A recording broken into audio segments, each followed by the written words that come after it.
गीता उपदेश के अनुसार भगवान कृष्ण का विराट स्वरूप देखने के बाद अर्जुन कहते हैं, हे देव, पिता जैसे पुत्र के, सखा जैसे सखा के और पति जैसे प्रियतमा पत्नी के अपराध सहन करते हैं, वैसे ही आप भी मेरे अपराध को सहन करने योग्य हैं।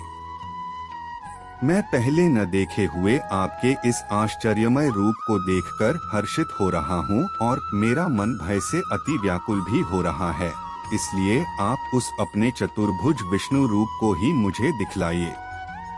हे देवेश, हे जगन निवास, प्रसन्न होइए। मैं वैसे ही आपको मुकुट धारण किए हुए तथा गदा और चक्र हाथ में लिए हुए देखना चाहता हूँ, इसलिए हे विश्वस्वरूप, हे सहस्त्रबाहो, आप उसी चतुर्भुज रूप से प्रकट होइए। श्री भगवान बोले, हे अर्जुन, अनुग्रह पूर्वक मैंने अपनी योग शक्ति के प्रभाव से यह मेरा परम तेजोमय, सबका आदि और सीमा रहित विरारूप तुझको दिखलाया है, जिसे तेरे अतिरिक्त दूसरे किसी ने पहले नहीं देखा था।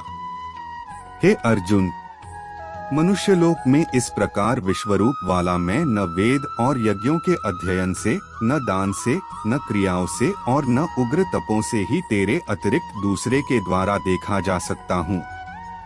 मेरे इस प्रकार के इस विकराल रूप को देखकर तुझको व्याकुलता नहीं होनी चाहिए और मूढ़भाव भी नहीं होना चाहिए। तू भयरहित और प्रीतियुक्त मन वाला होकर उसी मेरे इस शंख चक्र गदा पद्मयुक्त चतुर्भुज रूप को फिर देख। संजय बोले, वासुदेव भगवान ने अर्जुन के प्रति इस प्रकार कहकर फिर वैसे ही अपने चतुर्भुज रूप को दिखलाया और फिर महात्मा श्री कृष्ण ने सौम्य मूर्ति होकर इस भयभीत अर्जुन को धीरज दिया।